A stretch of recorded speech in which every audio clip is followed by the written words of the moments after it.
Всем привет, меня зовут Алена, я графический дизайнер и преподаватель. Я преподаю дизайн, английский язык и русский язык, для детишек.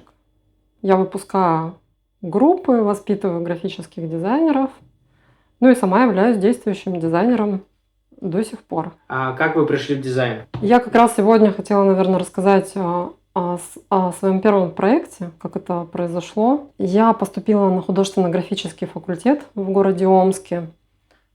Наверное, у меня были какие-то склонности, способности к рисованию. Я тогда была таким неуклюжим подростком. Мне, наверное, казалось, что нужен какой-то поиск себя. То есть у меня были метания, поиск красоты, как улучшить в первую очередь свою внешность, вообще было стремление как-то улучшать окружающий мир, себя. И стала в этом разбираться, пытаться, да. То есть начала рисовать. И я познакомилась с ребятами, которые рассказали, что в городе Омске есть студия «Сказ», которые ищут дизайнера, который должен нарисовать куклу. Я подумала, что это интересно, потому что я как раз училась на дизайне костюма. Я подумала, что, наверное, нужно просто комплект одежды нарисовать. Я не представляла, что первый заказ будет таким масштабным проектом. Когда я пришла в студию «Сказ», мне сказали, что на основании тестового задания будет принято решение, примут меня в «Сказ» или нет. И тестовое задание была эта кукла. Спросила, что за кукла, что нужно делать. Оказалось, что в городе Киров есть фабрика игрушек «Весна». Они делают куклы на весь Союз. Они делают куклы пупсикообразные. То есть все, что они делали до этого, это были куклы не шарнирные, а такие с щечками. Они похожи на пухлых ребятишек. Эти куклы пользуются спросом даже, наверное, в большей степени за границей. То есть это считается такая классическая кукла Наташа с такими кудряшками, щечками. Но возник запрос, что а не попробовать ли нам сделать. Тогда стали появляться уже куклы типа Bratz. То есть это уже были куклы-подростки. То есть подростковая аудитория, ей уже с пупсами такими было неинтересно играть. Им хотелось более взрослую девочку, но не хотелось делать не уходить в такой лютый гламур. То есть не хотелось повторять Барби. Это не должна была быть какая-то пустоголовая девочка, такая блондинка избалованная. Что она такая вся в косметиках, в блеске. Хотелось сделать куклу, чтобы у нее на лице было написано, что она по вечерам читает Чехова, Достоевского, какие-нибудь, да. В общем, девочка задумчивая. И потом, когда я нашла публикации с этой куклой позже, я увидела, что они так и пишут, что они ее называют грустная кукла коллекционеры, или печальная кукла, или грустная кукла. Собственно, это было прям мое первое задание. Я заканчивала институт. Это был одновременно и мой первый коммерческий заказ. И это был заказ, который потом пошел в тираж. А я как раз училась на промышленного дизайнера, который понимает, что такое серия, что такое коллекция, да, что такое тиражирование. И, значит, фабрика «Весна» поставила перед собой такую амбициозную задачу — сделать девочку-подростка. Мы сделали 4 образа куклы. Первую куклу звали Алена. Как меня. Грех не воспользоваться ситуацией. Да? То есть я первую куклу назвала Алена. Там была еще Кира, Ася. В общем, я нарисовала 4 девочки в разных образах. И надо сказать, что фабрика потом выпустила реально этих кукол именно в такой одежде с этими именами. Потом, спустя какое-то время, я еще увидела, что в продаже появились куклы Monster High. И пропорции, если взять эскиз мой и рядом положить куклу Monster High, она уже там реализованы, все шарнирчики, все круто сделано. Да, оно практически идентично. В плане пропорций куклы и даже ее худобы, стройности, все тело, как сделаны ручки, это очень похоже на Monster High по пропорциям. Я тогда, конечно, порадовалась. Но свою куклу я еще не видела. Я такая, мы, как всегда, ничего не выпустили, а американцы смогли. Да, они выпустили крутую куклу, которую я когда-то рисовала, очень близко к этому. Вот. Но там была другая тематика, то есть там такая дарк вампиры, Мгм. такая темная тема. Вот. Но чисто технически, пропорционально кукла была. То есть мы попали в тренд. Это хорошо. И «Весна», и я, да, и студия «Сказ», мы попали в тренд, что назревает запрос на кукол-головастиков, у которых голова пропорционально больше, чем у Барби. Мгм. Вот, более изящная фигурка. И у этой куклы мы нарисовали, к этой кукле я еще рисовала много всяких ачивок, предметов, которые входили в набор. То есть я прям каждой кукле прописала легенду, там интересы, одна Характер. характер, да. То есть это было беспрецедентно вообще для фабрики «Весна». Рынок кукол в России развит фантастически, очень сильно.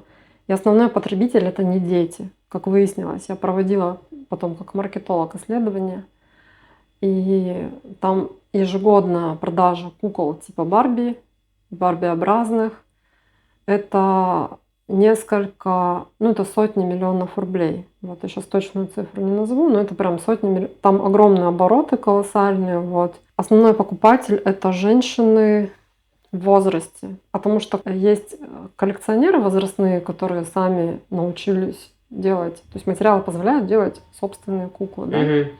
Вот. И здесь рынок поделился. Есть мастера, которые делают кукол, вот как скульпторы, они создают куколку, ее основу, и небольшими партиями отливают с помощью силиконов. То есть появились силиконы, ты можешь сделать молд, залить, Мгм. сделать свою куклу. Вот есть рынок мастеров, которые делают одну куклу индивидуальную.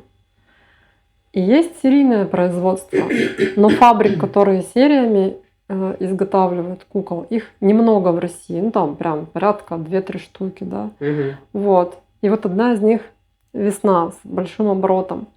И вот запустить серийно, чтобы она была еще и выигрышна маркетингово, вот в этом сложность. То есть все большие серийные производства, там сложно с принятием решений. То есть мастер, он сам свою куклу сделал на свой страх и риск за свои Мгм. деньги. Она либо пошла продаваться, либо не пошла. Чтобы в большом тираже нужно фантастическое оборудование, то есть это дорого.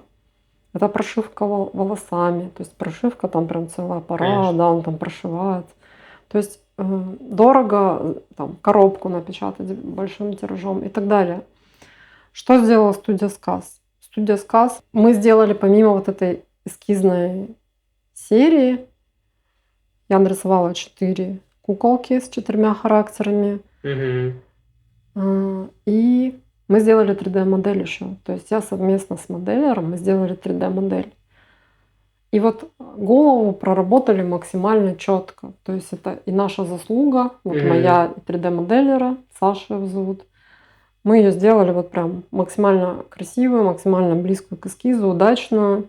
И как потом выяснится, это была хорошая ставка. Я отдаю этот заказ и совершенно про него забываю. Дальше я начинаю заниматься исключительно графическим дизайном. Графическим дизайном, упаковкой. То есть как раз в этом проекте я тоже делала упаковку вынуждена. То есть я не была дизайнером упаковки на тот момент. Мгм. Вот как раз из всего, что я сделала, упаковка была самым провальным моим решением. То есть это был мой первый логотип. Кукла умница она называлась. Это название Мгм. приняли. Что, куклы, типа вот куклы, у которых есть хобби, какое-то увлечение. Собственно, вот он логотип, да, вот он, можно посмотреть. Вот, умница, да, вот такой логотип. Да, может быть, стилистически он-то востребованный, но чисто технически, это я уже как графический дизайнер сейчас уже состоявшийся, говорю, что это слабо, прям очень слабо из всего проекта. Тем не менее, я была потрясена, когда узнала, что кукла вышла в тираж, что для Мгм. меня это было как развлечение. Я там каких-то сижу, куколок рисую, радуюсь, думаю, круто, какой классный заказ, нарисовала и вообще забыла про это. То есть я не верила, что такое вообще реализовать можно. Мгм. В целом, когда ты проектируешь что-то, очень много запросов на проектировку, да, что-то ты все время проектируешь, но до Мгм. реализации доходит там какой-то процент небольшой из того, что делается. Это вы говорили про то, что женщины, да, взрослые интересуются куклами больше всего. А бывали ли случаи, что мужчины интересуются куклами? Есть мужчины-коллекционеры. Мгм. Более того, есть один очень известный мастер, который делает кукол. Но я думаю, что все мужчины-кукольники тоже начинали как коллекционеры. Есть мужчины-коллекционеры прям разных возрастов. Есть очень молодые, которые Мгм. тоже какие-то снимают, ну, там, влоги про то, как они придумывают там костюмы, либо пробуют, Образы там, да? да, воспроизвести. Очень популярная тема сделать рекаст. То есть ты берешь за основу уже готовую куклу, смываешь с нее полностью макияж, одежду и создаешь новый образ на основе этого молда.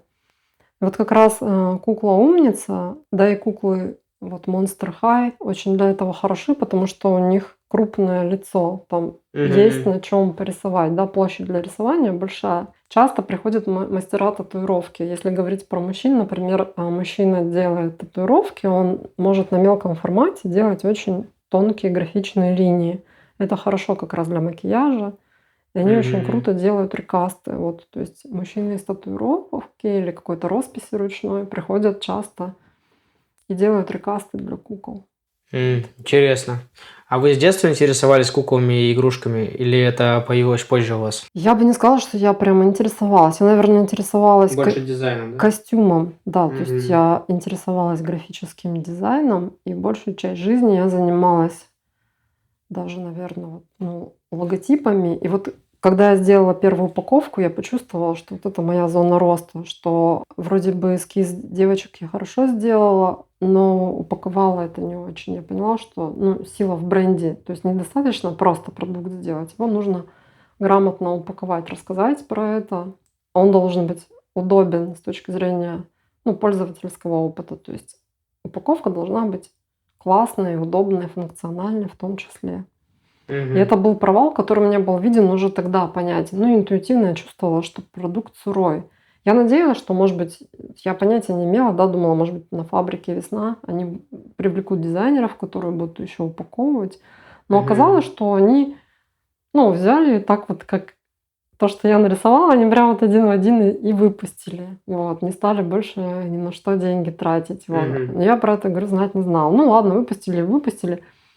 Ну, типа, лучше сделать аутентично, ну, как плохо на свое, как бы оригинальное, да. То есть вот эта кукла, она вышла полностью оригинальной. Даже если в чем то дизайнер не дотягивал, ну, что поделать, да, то есть на что хватило Мгм. сил. А, вот это вот, вот были перерисованы, разработаны каждой кукле набор по увлечениям. То есть все Мгм. аксессуары прорисовывала, какие комплекты. То есть у каждой куклы, например, был набор небольшой какой-то косметики, там ноутбук, фотоаппарат, Мгм. музыкальные инструменты в зависимости от увлечений. И где-то я даже дошла интуитивно, что нужен персонаж. То есть я у одной девочки нарисовала персонаж, и позже Monster High стали выпускать с персонажем. Вот 3D-модель, которую мы Мгм. простраивали. Вот в проекции. Вот. Ну, здесь личико еще не очень сырое, но здесь уже получше видно. Вот, то Мгм. есть сделали довольно-таки хорошую 3D-модель, вот, показывали, делали карту макияжа. А вот это вот с производства фотография одной из первых кукол.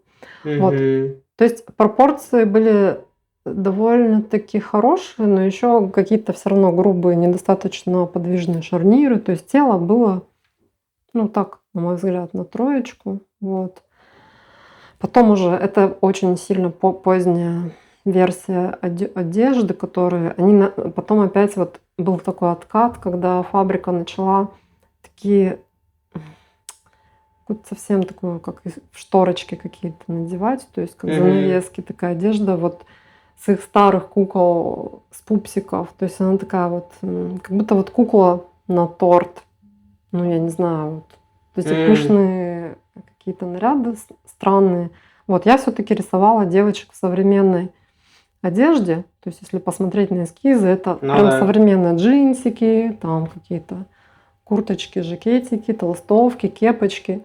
И вот этот первый, ну вот это первые 4 куклы, они их прям выпустили именно таким набором. И с кепочкой, шапочкой Мгм. полностью. Но сделано с точки зрения, ну, с технической, отшито, это было так, ну, слабенько. Вот. Но большой тираж ручную работу там не предполагает или мало предполагает. То есть вот они первые одежки. Вот. Тем не менее, эта кукла разошлась по коллекционерам, она потом была снята с производства. Сейчас купить практически невозможно. То есть, ну, сколько-то сотен тысяч экземпляров все равно куплено. То есть Мгм. она вся продана, и ее очень редко можно найти на Авито. То есть коллекционеры не торопятся. То есть, если Держат. посмотреть, да, держат. Другие куклы весна очень много на Авито. Если вы наберете Мгм. кукла весна, на Авито других кукол, вот пупсикообразных, будет много. Это вот первая кукла с шарнирами. Вот, ну и единственная, которая вот тиражом, Мгм. оригинальная, выпускается, ну, на нашем рынке. Вот. Мое основное рабочее место. Сейчас я покажу, какие игрушки выпускала фабрика «Весна».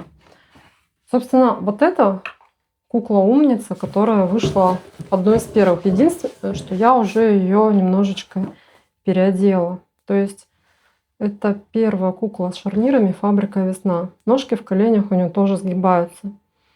Еще из отличительных характерных черт она стоит самостоятельно. То есть если я ее уберу от подставочки, она будет стоять. У нее усилены ножки, то есть тяжеленькая резина качественная. И у нее ноги тоже в коленочках сгибаются. Вот. Голова крутится. Можно покрутить. Давайте вы лучше, а то я что-нибудь сломаю. Нет, вы ее не сломаете, она прочная. То есть она держит наклон головы Мгм. вперед, назад, в сторону. То есть вот он, можно ручки двигать. У нее, то есть она сохраняет движение, да, то есть рука не болтается, вот она сгибается, в сторону отходит, вперед-назад. То есть это вот такая первая попытка. А когда ты делаешь вручную куклу маленьким тиражом, это легче сделать. То есть ты можешь там где-то подточить, пообтесать детальки, пошкурить их, да. То есть вручную не так уж и сложно сделать шарнирную куклу. Ну, конечно, там годы тренировки, есть мастера. Вот. Но именно запустить в тираж, чтобы это выходило тиражом, быстро собиралось и при этом было доступно. То есть эта кукла была супер доступна по цене. То есть она продавалась там в районе 500 рублей. Вот. Сейчас у коллекционеров она, ну там, я не знаю, x6 выкладывают. То есть цена выросла в 6-7 раз. Мгм. Даже, может быть, в 10. Если кукла не распакована, она дороже ценится, если она в оригинальной упаковке. Но даже при этой цене куклу не сразу, как бы сказать, рассмотрели, раскусили. То есть вот на маркетинг, наверное, уже маркетинг был слабым звеном, включая, Мгм. да, и по моей вине тоже. И что еще сделала дальше фабрика «Весна»? Они сделали чуть более современную упаковку, удешевили стоимость производства и сделали еще один вариант куклы. Я ее сейчас достану. Мгм. Называется эта серия «Стильные девчонки после умниц». То есть все-таки на гламур был запрос. Да? Она, с одной стороны, такая более гламурная, более постарше девочка. Они сохранили эту же голову, потому что, опять же, голова получала очень хорошие отзывы у коллекционеров. То есть коллекционеры считают, что качество волос, качество прошивки, ну, себестоимость 70% куклы – это волосы. Ну, это голова, волосы, прошивка. Потому что это самая трудоемкая, трудозатратная часть. Вот. Потому что пластик стоит копейки. Из чего сделана кукла? Это пластик и волосы. Пластик стоит копейки прям. Мгм. Самая дорогая часть – это волосы, их прошивка. И многие, например, китайские куклы, у них волосы прошиты часто только по кругу и просто вот так убраны назад, да, то есть в серединке на макушке там пустота Ну да. в целях экономии материала. Здесь кукла полностью голова прошита, и поэтому волосы очень густые. Плюс это не синтетика, вот как часто просто синтетические дешевые волосы, они так не электризуются, их можно укладывать, они завивки поддаются. Вот. Ну, единственное, что печать у некоторых куколок, то есть еще раз, да, фабричные куклы, более сложный процесс, он кардинально отличается от ручного. То есть в ручном ты можешь стереть и перекрасить, как я делаю. А вот это тело уже выпустили более дешевое в стильных девчонках. И куколка, видите, если рядом поставить, у них одинаковое лицо, но постарше. Вот. То есть кукла пропорционально выглядит как более взрослая девушка, вот, которая девушка уже как невеста на выданье. Ну да. Вот. То есть она уже, ну, все равно какое-то, да, задумчивое выражение лица.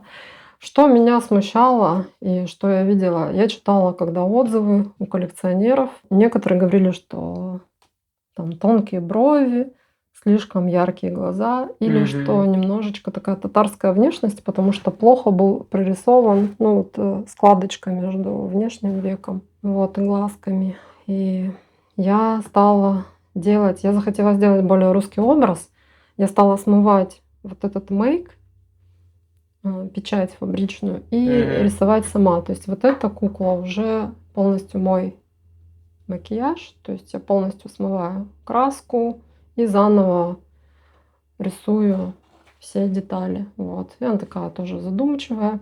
Ну и мне захотелось сделать вот серию кукол в стиле выпускной бал. То есть я беру собственную уже, да, как бы разработку собственную, молд, основу, но рисую уже своей рукой. То есть здесь все-таки мастера на фабрике рисовали. Вот. Я рисую уже самостоятельно. Я сделала серию платьев, чтобы кукла напоминала, там, не знаю, Наташу Ростову или там княжну Марию вот из «Войны и мира», вот что-то такое. Ну, тем более тема выпускного, тема школы, тема выпускного нашим девочкам близка, и она как раз такая кукла-подросток. Вот. Мне бы хотелось еще поработать над телом, то есть я продумываю, можно все-таки основу из глины попробовать, да, сделать, из кукольной специальной. Вот. Сделать свое тело, потому что вот голова меня устраивает полностью. Вот, там ручки, ножки. Все-таки доделать куклу и попробовать сделать тираж промышленный. Вот. То есть, опять же, можно запартнериться с весной, можно доделать или свой сделать первый тираж минимальный. Вот. То есть ниша кукол, которые на шарнирах, но при этом выпускаются фабричным способом, она по-прежнему у нас еще довольно свободна. Ну и вот я хотела... Это вы рисовали Да, или это... да, это мой эскиз, самый первый. Это вы прям вручную рисовали? Да, я вручную рисовала. Вот это мой первый эскиз. Вот я рисовала карандашом. Чудесно. Вообще.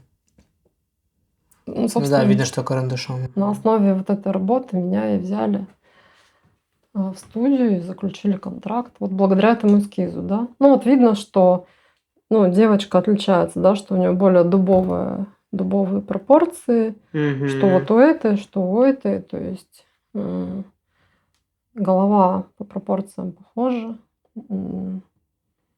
Они даже тонкие брови сделали, как на эскизе. Тогда еще такие широкие брови не были в моде. То есть я уже в возрасте, да, когда я рисовала, мне было там 20 с копейками.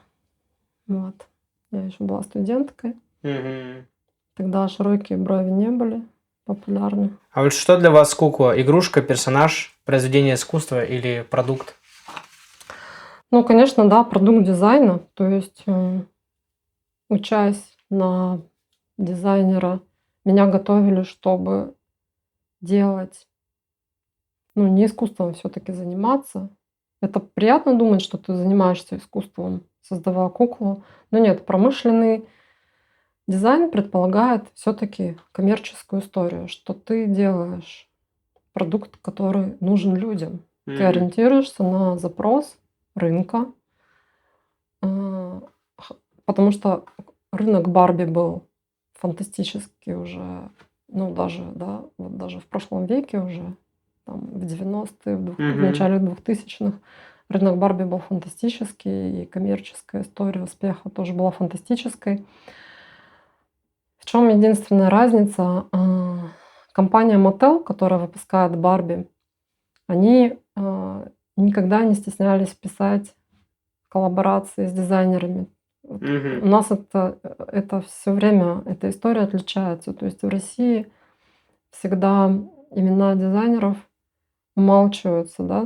То есть мало кто знает, кто создал, не знаю, Ладу Калину, да, или М. вот Куклу Ну да. Умница. То есть авторов не подписывают. Так сложилась культура, как и в советское время, тоже не сильно Что как будто от светили. студии и все, да? Да, что это студийная работа или вот просто фабрика «Весна». То есть у кукол вот на голове есть штампик «Фабрика Весна». А у каждой куклы вот на затылочке есть клеймо. Мгм. Все коллекционеры, покупая куклу, у каждой куклы Барби есть клеймо, у многих еще серийный номер, если коллекция лимитированная. Мгм. Вот. Это тоже норма в кукольном бизнесе. Это у китайских кукол может не быть клейма.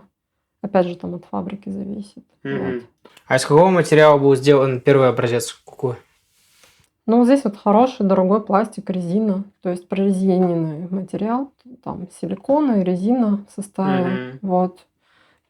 То есть вот это вот хороший материал. Есть тоже вот кукла Барби, есть даже на ощупь, они такие вот дубовые, прям пластик пластиком. Просто сухой пластик, он, например, на морозе Мгм. рассыпается. А есть куклы, которые вот такие прорезиненные. Он более тяжелый, дорогой, и кукла под своим весом может ровно стоять. Мгм. То есть все пластики тоже отличаются. Вот эта кукла была хорошо сделана, самая первая, в плане материалов. Она самым высоким, короче, требованиям рынка отвечала. Для серийного производства это очень хорошая кукла. Мгм. А что в конструкции самое сложное? Сделать шарниры, чтобы все шарниры подходили друг к другу, чтобы все запчасти быстро, легко стыковались. Мгм. Потому что ты когда заливаешь, у тебя там, ну, форма чуть-чуть где-то что-то подвинулось, оно может потом не соединиться, не совпасть. Вот. А как устроены шарниры? Ну, все-таки, так как я не занимаюсь именно, да, там, сборкой и созданием вот Мгм. как раз вот этих узловых элементов, то есть я не как скульптор, да, а как концепт-дизайнер работала. Мгм. Вот.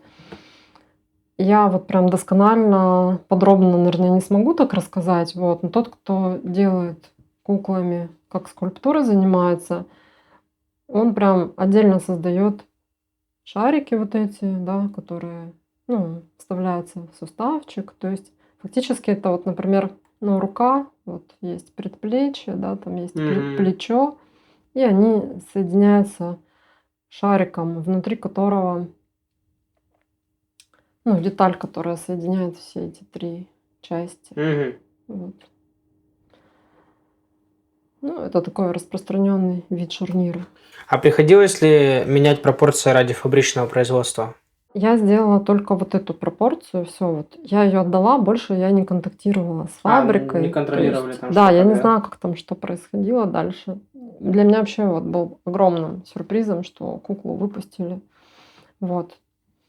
А что вот дизайнер хочет сохранить, а производство обычно просят упростить? Тут я, видите, еще раз, я могу здесь поделиться как графический дизайнер. То есть вот в дальнейшем я уже больше занималась брендингом и упаковкой. То есть А, вас обычно не курсует, да, что вот там, чтобы, ну, что упрощать, что не упрощать, вы просто как идею даете, и они уже сами там решают. Довольно-таки существенную часть в себестоимости занимает упаковка. Мгм. И от того даже, какая бумага, плотность бумаги, количество цветов, зависит стоимость. То есть вот здесь, например, вот на этой упаковке, а, благодаря тому, что здесь две стороны из прозрачного пластика, Мгм. площадь самого картона уменьшена, значительно уменьшена, и это экономит краску. То есть если бы все было запечатано цветной краской, упаковка бы Мгм. стоила дороже. И вот такие решения, когда ты сокращаешь количество красок, цветность, то есть сейчас, например, тоже в тренде в один тон, в один цвет, например, белая основа и яркий логотип, или там розовая основа и белый логотип. В один-два цвета удешевляют производство. Но с другой стороны, есть запрос рынка на количество деталей внутри комплекта. То есть вот так просто куклу одну без аксессуаров уже мало кто покупает. Ну, там любая сумочка, там любой сопровождающий персонаж, собачка, котик.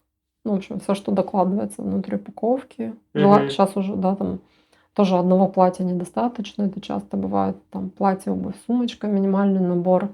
Вот. И без этого уже прям даже...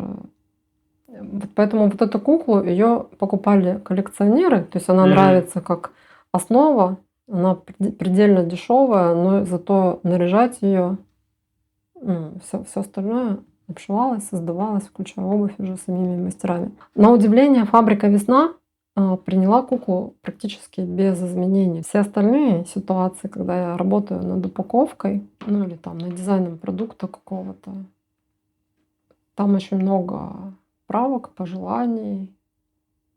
То есть итерации бывают там 3-4 итерации. И потом продукт часто бывает очень далеким от первоначального ТЗ. Ну, как раз вот здесь, вот ровно как я нарисовала, я когда куклу отдала, не было никакой обратной связи. Я думала, что наоборот, что не приняли. Они настолько все приняли, что сразу побежали, видимо, делать. То есть, ну, была тишина, не было никаких пожеланий что-то исправлять. То есть вот фабрика «Весна» все приняла как есть, и они сразу стали делать вот в том виде, как я нарисовала. Ну, другой вопрос качества, да, то есть одежда немножечко по качеству чуть-чуть проигрывала, наверное, конкурирующим компаниям, особенно вот мировым брендам. Мы фактически, у фабрики «Весна» очень мало конкурентов. На тот момент их не было. И мы конкурировали уже с куклами вот на мировом рынке. Кукол фабрики «Весна» за рубежом, я думаю, покупают не меньше, даже, наверное, больше. А получали ли вы авторское вознаграждение с продаж? В рамках вот этого первого своего заказа, там, в рамках договора, я получила, ну, как зарплату, да, то есть это была фиксированная сумма, да, небольшая. Ну и, в принципе, конечно, это был в чистом виде эксперимент, на который фабрика с трудом, да, я думаю, для них это был непростой шаг, потому что у них уже есть вот эти попсообразные куклы, которые свою нишу занимают. И в этой нише они лучше, и других никого особо-то и нет. Поэтому у них есть раскрученный продукт, известное имя, вот как шоколад Аленка. Вот они выпускают. Это чисто эксперимент, на который, когда что-то экспериментальное делается, тут все стороны на таких условиях лайтовых с удовольствием работают. Вот. Ну, получится хорошо. То есть тогда понимания у вас не было, что нужно юридически идею как-то защитить? Там такого не было, да, что... Да, конечно, не было. Да и сейчас. То есть я тут скорее рада, что кукла вышла, что она нашла своего. Если я захочу, мне ничто не мешает делать авторскую куклу. Вот. Либо делать рекасты этой. Вот. Я могу делать рекасты этой, снимать ее, показывать. Я фабрике писала, они не возражают против рекаста, если я что-то меняю, да, если я фотографирую, пишу про нее. Вот, то есть, пожалуйста. А когда вы впервые увидели Monster High, какой была ваша реакция? Да, Monster High как раз это была одна из первых кукол, которая к нам вот пришла с Запада, и у нее был такой хорошо проработанный комплект, как раз по количеству наименований вот, сопоставимый с куклой «Умница». То есть, ну, я тогда еще знать не знала. То есть прошло примерно там 5-7 лет, как я нарисовала «Умницу», и выпускается Monster High. Конечно, я когда ее увидела, я подумала, да, это же практически один в один, ну, по пропорциям. Там своя абсолютно уникальная, классная история про то, что это монстрики, да, куклы вот из темной темы, вот. Чисто технически, пропорционально, количество вот сгибов, шарниров. Это было очень близко. Вот если мы возьмем, например, эскиз и приложим к нему куклу Monster High, вот даже в таком размере, то пропорции будут, можно вот так вот уложить в этот эскиз Monster High, она будет по пропорциям почти совпадать. Вот это было приятно, что мы попали в тренд, да, и что фабрика «Весна», они тоже догадались, что вот такие куклы подросткового вида тоже станут востребованными. То есть одними пупсиками было не обойтись. И куклы Барби тоже не закрывали. Это все-таки взрослые, куколки такие, взрослые Ну да. женщины. Не сегмент, это ниша кукол, которые похожи на подростков, она была свободна. И вот фабрика «Весна» выпустила. А это скорее гордость за то, что вы почувствовали тренд заранее, или обида из-за того, что проект не получил большого развития? Обиды вообще никакой. То есть то, что это вышло, это уже хорошо. Инвестиции — это всегда у нас такая сложная история, да, что, это и на уровне государства слабая поддержка каких-то таких вот, инноваций. То есть, мне кажется, что куклы, что автомобили — это должно быть какой-то национальной гордостью, и тут, должна быть какая-то поддержка, наверное. А как считаете, чего не хватило: денег, маркетинга, смелости, фабрики или понимания рынка? Маркетинг. Но опять же, то есть маркетинг в России тоже объективно, вот если в общем говорить, да, там школы маркетинга не было. Маркетинг в Америке, там в Европе, у него даже вот исторически более сильная школа маркетинга. То есть мы к пониманию, как упаковывать, к пониманию бренда подошли только-только. Вот почему я и занялась дальше брендингом, потому что я поняла, что можно сделать классный продукт и не уметь его хорошо упаковать. Сейчас вот я уже делаю упаковки для больших брендов в том числе. Вот, мою упаковку можно встретить в магазинах. Там, не знаю, хлопья «Ясно солнышко», например. Есть такой бренд «Ясно солнышко». Да, я знаю, да. Он выпускается многомиллионным тиражом. У них Так. обороты под миллиард. Да, я делала редизайн упаковки, вот концепцию, именно вот эту современную. Она когда-то, первый дизайн был такой очень-очень старенький, он просуществовал какое-то количество лет. Производители «Ясно солнышко» обратились тоже в крупную студию. Вот, у каждой крупной студии есть дизайнеры на сотрудничестве или внутри студии. Бывает, что на аутсорсе. Вот. И я совместно с крупной студией из Санкт-Петербурга я сделала проект по редизайну. У них это можно найти, то есть это официальная информация. Студия выложила потом пресс-релиз, когда уже упаковка была запущена. И с новой упаковкой бренд «Ясно солнышко» даже потом несколько раз побеждал в премии, типа бренд России номер 1 становился. Вот. Чего себе. Это Да. ваших рук дело. Да, это моих. Это нормально для... У каждого россиянина, можно сказать, ваша упаковка с вашим дизайном. Да, есть, да. А вот насчет кукол, как вы считаете, можно ли было построить вокруг кукол отдельную вселенную? Там, допустим, мультфильмы, истории, одежду и аксессуары. Конечно, задним числом, да, все понимают, что Америка умеет делать индустрию. В том же Голливуде продюсеры готовы вкладываться, умеют это делать, да, в эту масштабную историю. То есть Микки Маус, есть вокруг там Луна-парк со всеми аттракционами условно, да, Диснейленд, шоколад, мерч с Микки Маусом. У нас к пониманию, что можно вокруг этого делать любой продакшн, там, мультипликационное видео, мерч, это все пришло, осознание этого поздно. И не было людей, готовых в это вкладываться. Не было понимания, какой рынок большой, насколько он емкий. Что это может хайпануть сильно. И в нашу страну, так скажем, тоже вывести на рынок мировой, так скажем, да? Да, сейчас есть фабрики, которые, к сожалению, в России умеют хорошо копировать, любят копировать. Но и то, даже в этом нас обогнали китайцы. То есть китайцы первые начали копировать Барби, кукол различных. И опять же, они тоже повлияли на этот рынок, что люди, те же россияне, скорее там купят китайскую куклу, китайскую подделку. У нас тоже многие фабрики пошли по пути копирования Барби, боясь сделать свой продукт. Поэтому в этом плане для меня как раз шаг. Вот этот прецедент фабрики «Весна» вызывает глубокое уважение, что они попробовали выпустить полностью свою куклу, назвать ее по-русски, назвать ее русскими именами. Вообще никаких здесь комплексов и стереотипов, что это русская кукла, что ее там звать Алена, Ася, Аня, да. Никаких комплексов. И это прям супер круто, что это полностью русский продукт, русская кукла, с русским именем, с русским нормальным занятием, без вот Мгм. этого вот гламура, без С русским попытки, характером. с русским характером, да. То есть этого нет.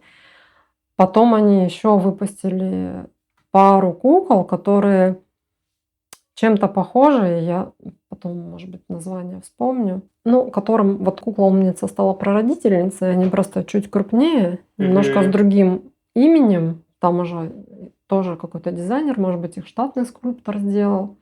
Я не в курсе процесса создания, но знаю, что еще после куклы-умница у них, ну, была еще одна реинкарнация, и Мгм. кукла, в общем-то, продается. Я видела ее в продаже, она просто побольше размером немножко, тоже шарнирная. Мгм. Вот, то есть фабрика «Весна» не оставляет это направление. И у коллекционеров, так как появились вот паблики, группы, где коллекционеры стали общаться, обмениваться опытом, вот эти куклы только-только сейчас набирают популярность, да, Мгм. сильно позже, чем они были выпущены. И сейчас вот это уже осознание, что свои куклы это круто делать. То есть опять вот этот вот ну, откат, что приход к рынку русских кукол, к русским производителям, он возвращается интерес, он Мгм. растет. Вот на этой волне можно продолжать это популяризировать. Я вот в этом сейчас участвую, то есть я эту куклу хочу популяризировать. Я Мгм. создала, ну там, блог про нее, страничку, показываю эскизы, которые Ссылочки в делаю. описании оставим, если что. Хорошо. Вот. Заходите, переходите, смотрите, проверяйте. А как считаете, есть ли сегодня в России сильная школа дизайна игрушек?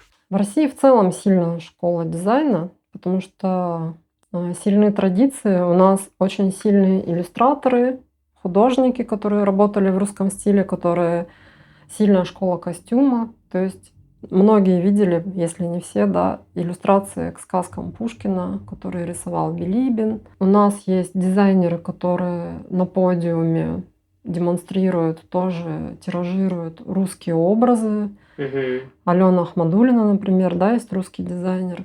И, кстати говоря, в команде у Алены Ахмадуллиной есть дизайнеры, которые учились со мной в институте сервиса. Это Омская школа дизайна тоже. Это технологический институт, который готовил промышленных дизайнеров. Дизайнеры, которые учились со мной, да, в России, имеют награды достаточно престижные, мирового Мгм. уровня. То есть вот у меня тоже есть, ну там, да я не очень люблю про это рассказывать на эту тему, вот. Но в студенческие годы я участвовала в Московской неделе моды, и там был вот конкурс в рамках Московской недели моды. И у меня где-то лежит диплом, который подписан рукой Александра Васильева. Там в жюри был Александр Васильев, Эвелина Хоромченко.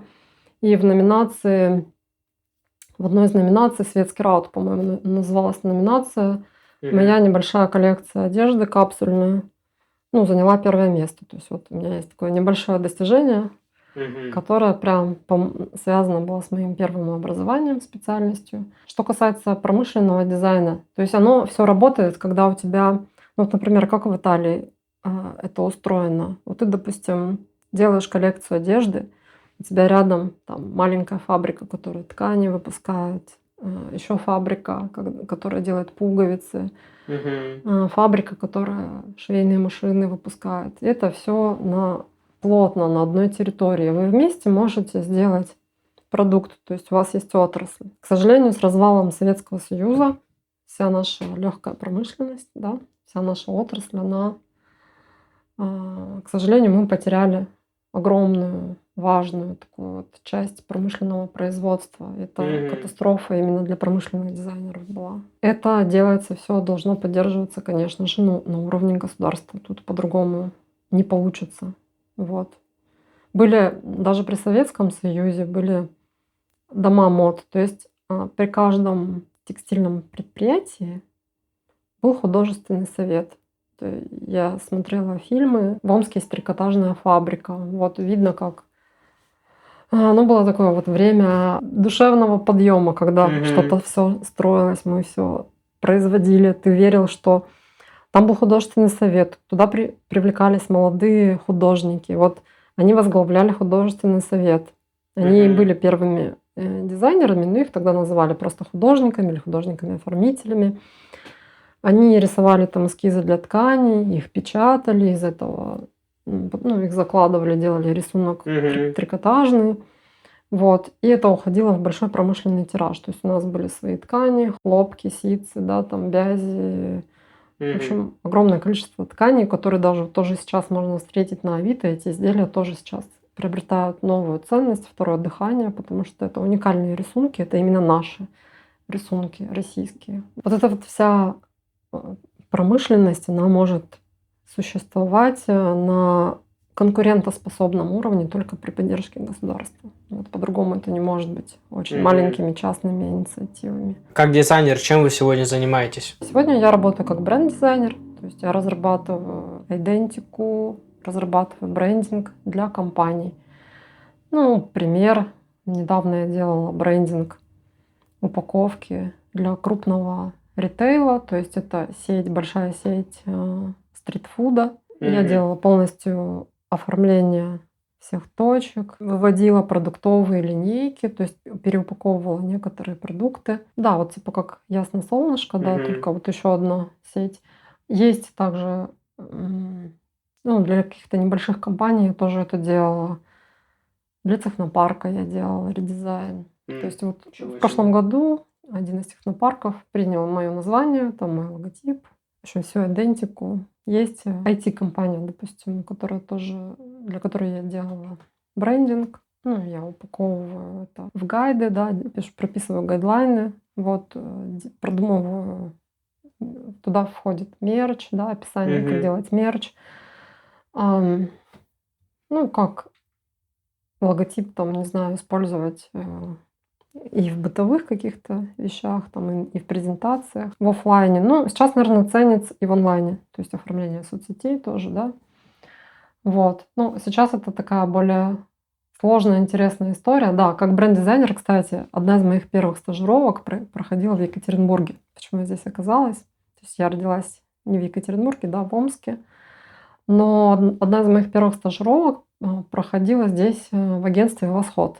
Вот, агентство «Восход» сильнейшее, ну, не только на Урале, но и в России.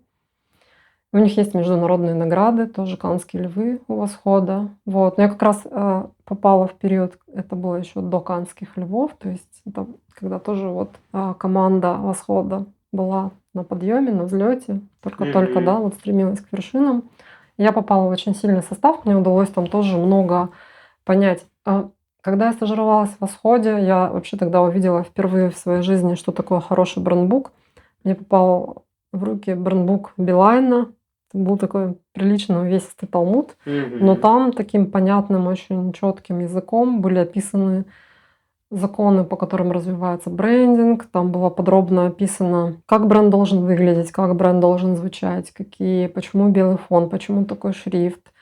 То есть это был очень качественный, очень круто проработанный брендбук с большим количеством разделов. Там была и брендинговая история там, про позиционирование, и чисто техническая, про макеты, как они должны выглядеть. Но, наверное, это сильнее всего на меня повлияло. Вот я поняла, что это очень интересно, что многие компании это, ну, упускают из виду в какой-то момент, потому что они сосредоточены на продукте. И многие классные продукты проигрывают только потому, что они, ну, не звучат, они не могут о себе заявить. Ну, вот я тоже дожила до какого-то возраста, что я занималась брендингом других, вот, то есть мне нравится продвигать другие компании, вот, и тут у меня появилось время что-то сделать, для себя, вот, для того продукта, который я сама придумала. На Вот. сегодняшний день используете нейросети в своей работе? Минимально, то есть я думаю, что я проявляю здоровое любопытство, вот. Я разбираюсь, как это работает. Ну, то есть я могу написать промпт, да, то есть я пишу промпты, переписываю промпты, смотрю, как это работает вот лингвистически. Но я не могу сказать, что это в каком-то таком вот дорогом дизайне будет цениться, то есть по-прежнему ценится уникальность, личное видение, да, и то, что это пропущено через дизайнер, это как вот который находится в конкретной локации, в конкретное время, в конкретном месте, он совокупность вот культурных наслоений. Он как зеркало тех людей, которые вокруг него, тех событий, которые вокруг него. И пока что еще искусственный интеллект не может там тонко пошутить, да, потому что это контекст. То есть каждый твой объект, он тоже как какое-то высказывание на какую-то тему, да. Вот я хочу, чтобы интуитивно человек, глядя на куклу, ощущал вот эту вот какую-то русскость, да, может быть, там через образ Бэкграунд эти наш. да, вот этот весь культурный бэкграунд сложный, он, считывался вот просто на уровне подкорки, да, не так вот, что, это вот это. Даже вот, может быть, отчасти популярность кукол еще была в том, что как-то нечаянно получилось, что вот кукла вышла такой немножко татарского, что ли, типа. То есть из-за того, что я где-то, может быть, не совсем качественно или как-то. Ну, в общем, здесь есть как будто бы у куклы эпикантус. Вот. Ну, это из-за печати. Она то ли сдвинулась немножко, то ли еще что-то. Ну, куклы получились такие немножечко татарского, чуть-чуть татарской внешности. И это хорошо, может быть, для них. То есть они такие какие-то куколки прям вот, ну, вполне себе русское лицо, да, то есть печать хорошая, более-менее, то есть куколка выглядит русской. А какие-то такие немножко татарочки. Но учитывая, что у нас страна многонациональная, ну, может быть, это и кукле послужило в плюс. Тем не менее, да, я привела сейчас куклу к первоначальному образу, чтобы усилить вот, это, ну, вот эту русскость.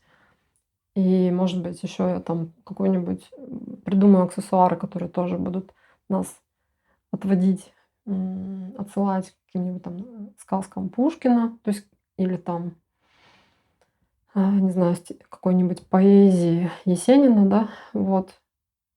Ну, вот это тонко сделать это искусственный интеллект пока что, наверное, вряд ли может. Вот. Ну, я предрекаю комментарии, могут сказать, ну мы же можем закачать в нейросеть 53 референса и по этим референсам сделать что-то уникальное свое и поставить на производство там. Нейросеть не страдает. То есть мы не любим, когда это не выстрадано. То есть мы не платим, если отсутствие страданий, да. То есть человек должен либо отрезать себе ухо, либо в конце там потерять слух, сойти с ума. Да, вот я вчера перечитывала материал про Мане, да, такой французский импрессионист известный, Мане. Он мог вот один и тот же вид из окна или какой-то сад, или какую-то соборную площадь перерисовывать там по 30-40 раз. То есть он рисовал с одного ракурса на закате, на рассвете один и тот же вид. Вот. И каждый раз у него были разные краски. То есть он исследовал цвет. Я слабо себе представляю, что машина такая берет и вот исследует цвет, делая там сама, решив, что надо сделать, ну, там 50 генераций этого изображения просто с разными оттенками. Но надо этого как бы это нерациональная задача, да, вот. И к концу жизни у Клода Моне стали появляться в полотнах вообще неестественные оттенки, потому что он терял зрение, терял цветопередачу, вот. Но от этого он не становился менее интересным. В этом тоже была какая-то боль, там, страдания.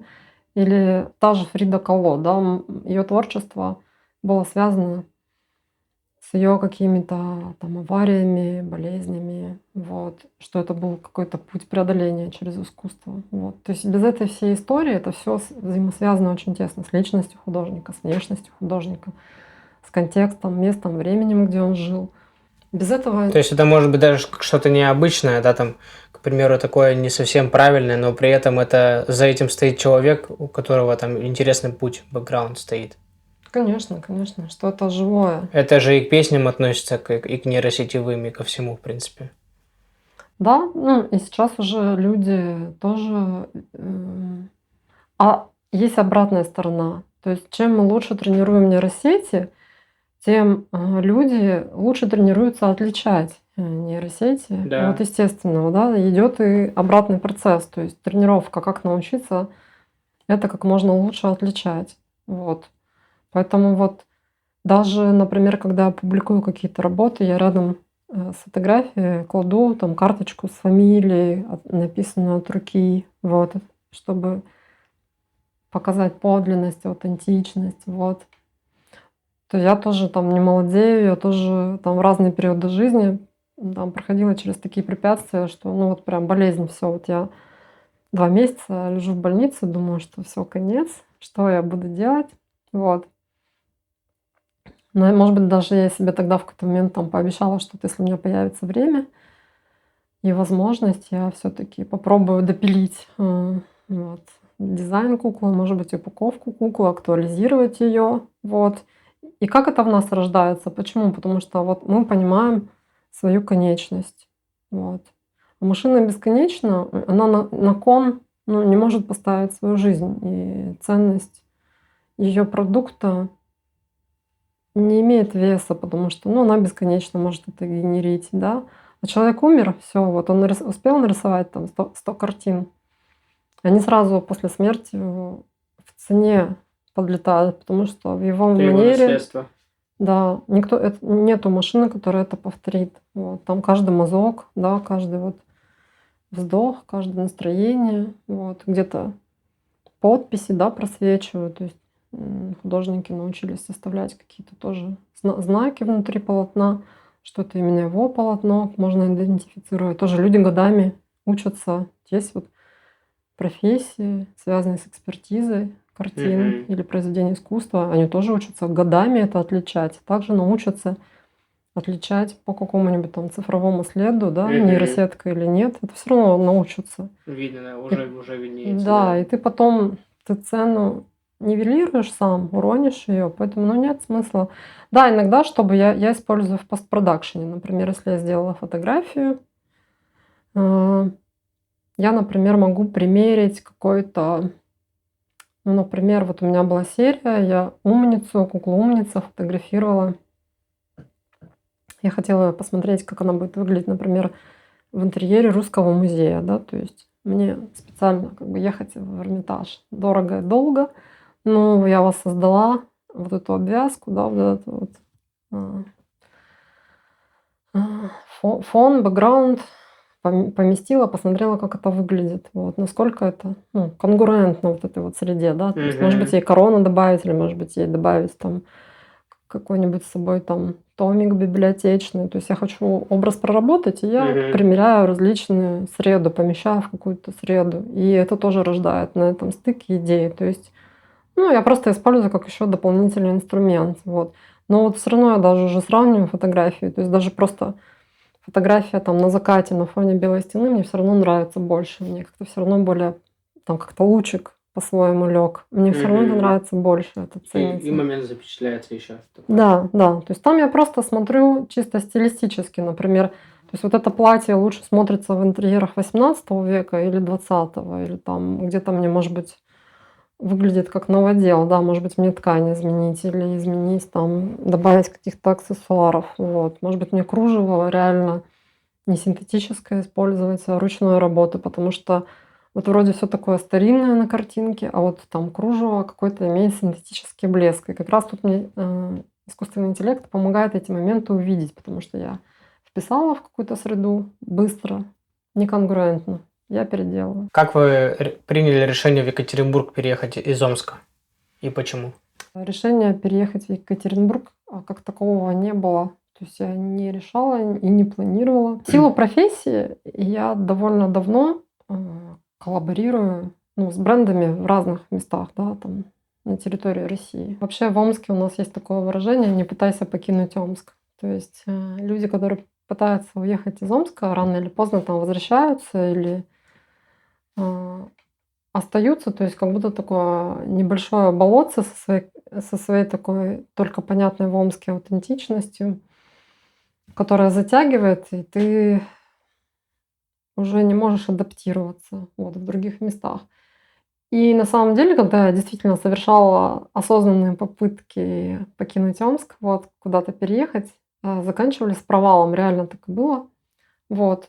Что-то как-то не шло. А когда я уже решила, что все, я остаюсь в Омске, буду здесь жить и работать, события начали закручиваться. То есть у меня было несколько проектов там в Москве, Санкт-Петербурге. Я ездила в командировки. И еще, так как я преподавала в колледже параллельно, меня отправили на повышение квалификации. Я проходила профессионалитет. Просто государственное учреждение в один прекрасный момент поставило меня перед фактом, что нужно поехать отучиться, получить корочки. Сейчас очень многих преподавателей заставляют проходить повышение квалификации на производственных реальных площадках, потому что есть реальный запрос производственного сектора, чтобы выпускники получались не только которые теории владеют. Вот у нас был одно время в образовании очень сильный упор на теорию. Люди выпускались, и практически они не умели ничего. Сейчас ставка с вуза смещается в сторону среднего образования. А как раз колледжи и среднеспециальные учебные заведения обладают более вот обширной практической базой. В плане там площадок можно пройти практику. И ученики некоторых колледжей, я прям это знаю, вот не понаслышке, я это видела своими глазами, что в некоторых колледжах за выпускниками уже с первого курса выстраивается очередь из работодателей. Расписано, вот все, кто поступил на первый курс, уже работодатели говорят, вот нам нужно такое-то количество учеников, такое-то количество выпускников, чтобы закрыть вот эти специальности. В Екатеринбурге здесь особенно, здесь вот эта горно-металлургическая вся промышленность требует именно ориентированных выпускников. То есть нужна молодежь, которая может что-то делать на практике и которую можно быстро готовить. Потому что вуз — это 5 лет, плюс еще там неизвестно, аспирантура, не аспирантура. И все равно люди выходят, и они на практике теряются, они не знают, что нужно делать, как нужно делать. И ребята из колледжа более подготовленные, потому что у них больше часов практики на площадках. Вот. И их прям уже на практику забирают работодатели. Вот. Это я говорю как преподаватель, я многих своих учеников таким образом трудоустроила. Вот. Ну и, собственно, колледж сказал, давай собирай чемоданчик, езжай, проходи тоже практику, чтобы тоже своим ученикам рассказывать и показывать, как устроено сейчас трудоустройство, куда можно, насколько технически оснащенными являются вот площадки, которые предоставляют практику. Вот. Ну вот, например, я проходила практику одно из заведений, это был колледж Ползунова. Там, допустим, шикарная библиотека, очень круто оборудованная, и есть класс, там я увидела, насчитала 4 3D принтера, в которых вот можно отработать какую-то технологию. Вот те же куклы, да, можно прийти и сказать, давайте со студентами, например, попробуем какие-то запчасти отлить, создать, что-то напечатать. Вот. Ну, конечно, куклы не печатают сейчас на 3D принтерах, по крайней мере, из того, что я знаю, я, может быть, и не знаю. Там другой, более хрупкий пластик, и на нем виден слишком вот этот рельеф вот, от печати. Да. Поэтому пока отливают немножко по-другому. Ну, я не исключаю, что что-то такое появится и будут и на принтере печатать.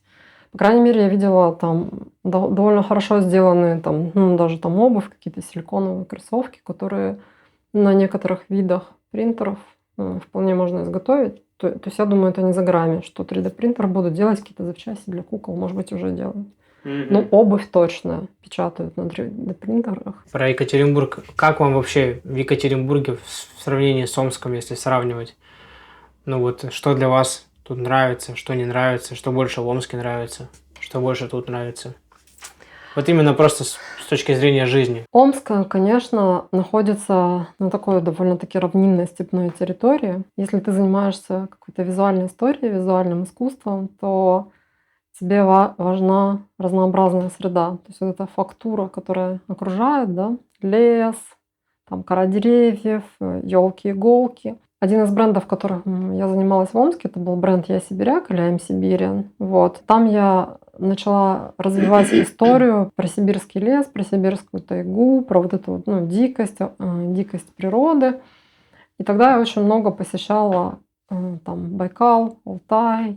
Съездила тогда впервые в Шерегеш, когда вот именно тоже брендинг меня вывел на вот эту тему леса, тайги. Вот. Ну и тогда я влюбилась в лес, поняла, что мне в Омске этого очень сильно не хватает. Поэтому я, когда приехала в Екатеринбург, получилось, что я попала не в ту часть, где там Лимаш, Уралмаш, да, не в промышленные зоны, а меня как раз повезли вот по Березовскому.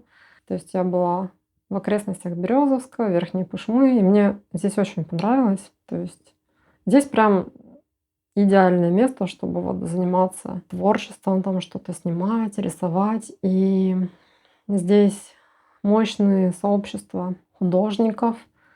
дизайнеров, Мгм. которые друг друга очень сильно поддерживают. То есть в этом смысле творческие сообщества, может быть, в чем-то посильнее, чем в других городах. Вот. Ну, это не только в Омске, а в принципе поддержка художников и коллаборации здесь очень сильны. То есть здесь даже на уровне администрации утверждаются проекты. Вот есть проект «Стенография», да, и вот такие проекты, Мгм. они поддерживаются реально, ну, правительством области, правительством города, Мгм. администрацией. То есть только совместными усилиями можно сделать по-настоящему такие крупные масштабные проекты. Из-за этого уровень, ну, там, депрессии, да, он может быть в Екатеринбурге пониже. То есть, наоборот, вот, лучше себя чувствует молодежь, более уверена, что нестандартные проекты могут быть поддержаны. Вот, ты можешь, и у тебя есть право на самовыражение. Вот здесь сообщество в этом плане сильнее. Ну, не говоря уже про то, что очень развита городская среда, да, там дизайн городской среды, художники очень много рисуют ну, на стенах города. То есть визуальная культура оказывает влияние, дает вот эту поддержку, веру, что ты можешь это сделать. Вот. Ты можешь, у тебя есть возможность на высказывание даже сейчас, даже вот в такое время непростое. Все равно художники в Екатеринбурге делают сильные проекты. Вот. Это не может не радовать и не вдохновлять. Я говорю, меня сюда вот прям, ну, не знаю, ну, там, судьба привела. То есть обстоятельства начали складываться таким образом, что в Омске, я не знаю, как в кино, просто вот так раз, и все дверцы стали прям схлапываться в один миг. Прям абсолютно одновременно. Прям Мгм. закончились ровненько все проекты. Я выпускаю там курс по дизайну, заканчиваю, выпускаю ребят, заканчивается курс, заканчиваются проекты, подходит к концу вот выпускной. И я абсолютно свободна, и более того, начинают происходить события, которые меня прям затягивают в Екатеринбург. Начинаются какие-то предложения. Я только приезжаю в первый день, меня приглашают на плотинку преподавать. То есть я буквально в один день нахожу жилье, в первый же день у меня 2 предложения по работе. То есть это всё так завязывается, что я специально не делаю ничего. Я думаю: "Боже, так бывает". То есть там, ну, в Омске я бьюсь, хотя это мой родной город. Мне все время нужно что-то преодолевать. Я пытаюсь там Мгм. выживать, что-то делать, какие-то сложные проекты. То есть, а здесь все начинает происходить как по волшебству. Я думаю, ну, это просто надо поддаваться этому, рассмотреть эту возможность. Вот. И здесь я прям начинаю встречать людей, которые мне как-то начинают помогать.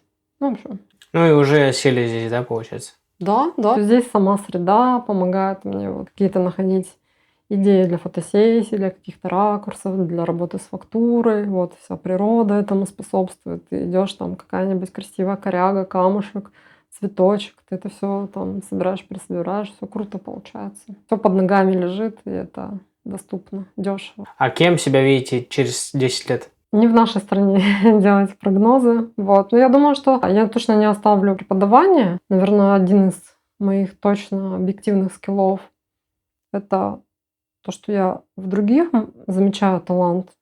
Вот. Есть там девочка, которая устроилась в очень крутое московское агентство, сейчас ведущий дизайнер. Буквально вот мне за год удалось как-то помочь ей тоже Направить. рассмотреть, да, направить свои сильные стороны. Но она и без меня была прекрасна, я вот просто где-то тоже что-то подсветила, Подсветила. да. Вот, есть тоже девочка в Москве, занимается дизайном упаковки, вот чисто упаковкой. Она проходила у меня курс по леттерингу. Ну, я еще отдельно увлекаюсь историей создания кириллицы, латиницы, как создавался шрифт, какие были основные стили, почему буквы выглядят так или иначе. В настоящий момент мы, если вдруг кто не знал, мы рисуем и пишем теми буквами, которые были созданы относительно недавно. То есть, если, например, латиница сформировалась вот по количеству букв даже в том виде, в каком она есть, там 6-7 век. Это Мгм. был, назывался он каролингский минускул. Появились строчные буквы, да. А в России писали долгое время, официальные книжки были написаны уставом. Сейчас мы видим устав в основном только в церкви. И это было вплоть до правления Петра. Вот. А тот шрифт, который мы знаем, вот та кириллица, это не кириллица, это гражданский шрифт называется. Это буква, которую нарисовал Петр Первый. То есть он весь устав там позачеркивал, есть документы, да, бумаги, которые подписаны с его печатями, что вот этой буквы не будет. Он сократил часть алфавита, и некоторые буквы перерисовал, сделал их похожими максимально на латинские. То есть он приблизил кириллицу к латинскому алфавиту очень-очень сильно. Но это было требование времени, потому что как раз в Европе появились первые печатные книги. Вот. А мы хотели развивать там кораблестроение, мы хотели развивать военное дело, медицину и все эти учебники по военному делу, по математике и так далее. Первые печатные, да, там энциклопедии, они были напечатаны на латинице. И чтобы русские люди тоже могли эти книжки читать, ну и дальше распространять популярную эту литературу, он адаптировал. Ну, это было вот просто он просто чувствовал веяние времени. Это не то, что вот. Ну, некоторые люди обвиняют, что очень много, да, разговоров в исторической среде, что Петр Первый такой плохой человек, слишком натянул вот эту вот западную культуру, вот это западное платье. Но с другой стороны, я думаю, ну, вот если прям попытаться как-то вжиться в его шкуру, что нужно развивать, строить институты, развивать образование, что у нас большая часть территории России к тому моменту это все-таки были люди безграмотные, то есть грамотность еще не была так распространена, как сейчас, но это несравнимо было. Чтобы быстрее распространить грамотность, да, нужно, чтобы люди начали читать книжки. Устав довольно сложный, визуально, графически шрифт, такой сложный материал, который было бы там легко прочесть. Плюс мы отставали. То есть, если знания печатаются и объективно на латинице, давайте мы приблизим наш язык, просто немножко его сделаем адаптивнее, вот, чтобы мы просто могли. Он не предлагал, да, там не изучать наш шрифт, он не предлагал там, он его не запрещал, он не запрещал там смотреть, как выглядит там вязь или скоропись, что он не говорил, что давайте это бросим, не будем этим пользоваться. Нет, он просто сделал шрифт, который похож на латинский, и уже все книжки легче было читать, переводить, изучать. Вот. Ну, я думаю, что это было требование времени. Это в том числе его шаг очень сильно повлиял и на русский дизайн. Короче, Петр Первый гораздо больше дизайнер, чем некоторые дизайнеры ныне живущие, вот, которые владеют фотошопом. То, что он сильнее, чем кто-либо другой, повлиял на эту культуру. Он первый заказал архитекторов и печатников из Дании, Германии. Там были объективно сильные школы дизайна, да, европейского дизайна. Он это просто хорошо понимал. И старался оттуда привозить учителей, которые учили наших мастеров. Наши мастера просто старались у него взять все самое лучшее. Что бы вы пожелали начинающим графическим дизайнерам, тем более в эпоху нейросетей? Вот многие боятся, что их заменят нейросети. Наверное, мой совет такой, что если сохранять достаточную скромность и самообладание, можно понять, что, я не знаю, силами природы, можно сказать там, Господом Богом, силами природы, кому как больше нравится, уже создан инструмент, который лучше всего, лучше, короче, чем Господь создал человека, сложно придумать инструмент. То есть вот Господь и сам по себе крутой творец. Он создал человека, он создал глаза, хрусталики глаз, да, органы чувств, чтобы мы могли какую-то создавать красивую историю. Плюс, вот если представить, что, там, условно, Бог — это просто мастер некий, да, вот он создал красоту, ему, если бы он был просто один, ему было бы некому показать, ему было бы грустно жить, да, то есть ему нужны были друзья, товарищи. Может быть, он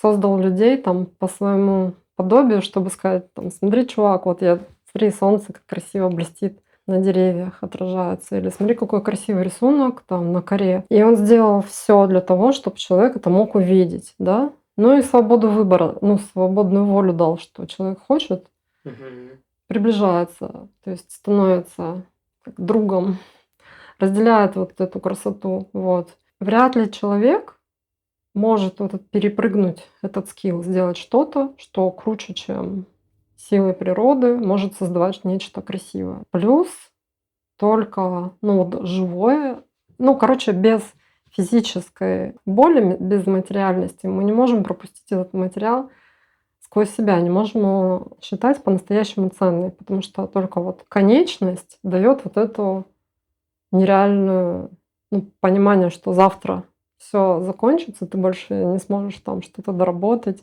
Ты вот сделал здесь и сейчас, все, у тебя нет новой попытки, ты не можешь переписать промпт. Как ты сделал, так и сделал. То есть, ну, не надо этого бояться. Короче, крутость, ну, совет в том, чтобы сохранять свою уникальность. Лучше Айдентику. несовершенное, да, но свое, то есть быть идентификатором самому себе, быть идентичным самому себе, быть максимально неправильным, чем кривее, тем лучше, ну и так далее. То есть все несовершенное, но искреннее, настоящее, оно красиво.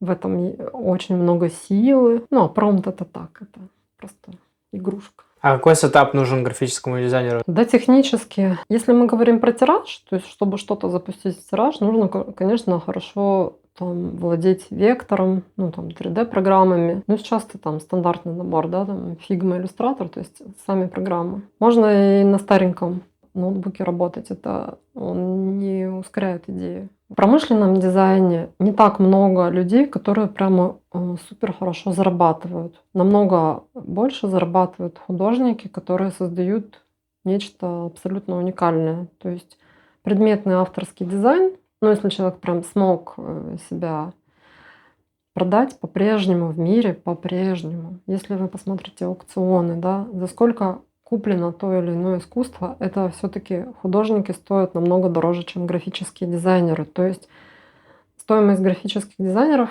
если они не продают свой дизайн как авторский стиль, он с каждым днем уменьшается. То есть если мы посмотрим зарплаты, когда там только появился Corel Photoshop, то сначала дизайнеры зарабатывали сильно больше. Типа вот кто освоил Corel, когда-то первые фотографы, сколько было человек при Николае II, кто фотографировал. Там в России был один человек, у которого была одна камера. Соответственно, это был единственный и самый дорогой фотограф. Его заработок был баснословный, потому что сразу все исторические персоны хотели, чтобы их сфотографировали. Но это такая, ну это временный успех, это временная дань технологии, да, там через месяц или там через год, через 5 лет фотографов технология перестала быть уникальной. Вот, то есть технология неизбежно перестает быть уникальной. Вот, то, что ты сделал своими руками, это сделано уникальным инструментом. Нет двух, даже близнецы по-разному рисуют. Вот. Какой след вы хотите оставить в истории российских игрушек? Ну, я его уже оставила, я уже могу выходить на пенсию. То есть я уже оставила куклы самых крутых частных коллекциях, куклы умница. Люди, которые постоянно на регулярной основе что-то создают, у них мозг в непрерывном режиме там бомбит идеями, да, хочется наоборот там как-то отключиться. Вот, то есть идей, конечно же, много. Вот. И каждый твой день это выбор, на что ты сегодня потратишь свое время, потому что способов занятий много. Тут еще вопрос, что тебя от какой-то творческой деятельности отвлекает там вопрос коммерческой деятельности, вопрос зарабатывания, это постоянный выбор, постоянный баланс. Вот. То есть нету такого. Вот было бы круто, да, если бы художники автоматически рождались у олигархов. Вот исключительно вот у олигархов рождались дети-художники. Было бы супер удобно. Вот. Ну, типа, все, Ну, понятно. ты обеспечен, тебе не надо думать о заработке. Вот. Но что еще более забавно, вот история жизни всех художников показывает про то, что, по-моему, только Тулус-Латрек был при жизни поддерживаем родителями, богатыми родителями. Вот. Ну, то есть из плеяды французских художников. Только его родители были рады, что он художник, и его всячески поддерживали. То есть ему можно было не работать. Но еще по иронии судьбы, прям такая насмешка судьбы, что многие его друзья там, буквально там умирали от голода, да, там, еле сводили концы с концами, там, писали на Монмартре, вели голодный образ жизни. А Тулус-Латрек, который родился в богатой семье, стал при жизни коммерчески успешным. Почему? Потому что он занялся дизайном. То есть Тулус-Латрек рисовал для Мулен Ружа первые вот эти плакаты. Мгм.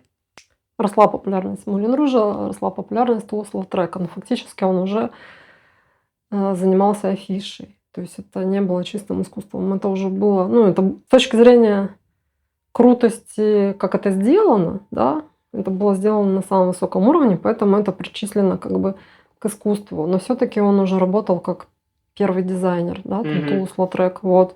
И вот этот богатый от рождения человек еще и при жизни умудрился неплохо заработать. То есть он еще и зарабатывал как дизайнер, в общем-то. Но это очень редкая история. Это меньшинство таких, конечно. Да, таких меньшинство. И еще также те художники, которые родились в богатых семьях, часто там складывалась судьба так, что родители были против того, чтобы человек занимался искусством. Всячески их от этого отговаривали. Среди родственников, близких ваших, может быть, кто-то тоже заразился этой идеей, может быть, вы кого-то из близких обучили, научили там, или они вдохновились вами и тоже пошли в дизайн, в творчество? Родственники нет. Родственники прям... Я скорее тоже... Я, наверное, скорее не похожа на родственников. Ну да, то есть я по складу другой человек. Как это? Уникальная личность. В семье не без урода. Ну, я скорее не похожа на Ну вот эти типовые паттерны, которые есть Мгм. в семье. Вот. Ну, это не делает хуже там или лучше кого-то из нас. естественно, То есть понятное просто дело. другие люди У каждого совсем. свой путь, естественно. Да. Я не знаю, Мгм. как так получается, но на самом деле в семьях художников я такое много раз видела, что это может быть, например, семья военных, и у них раз художник, или там семья каких-то технических инженеров, допустим, и Мгм. раз художник.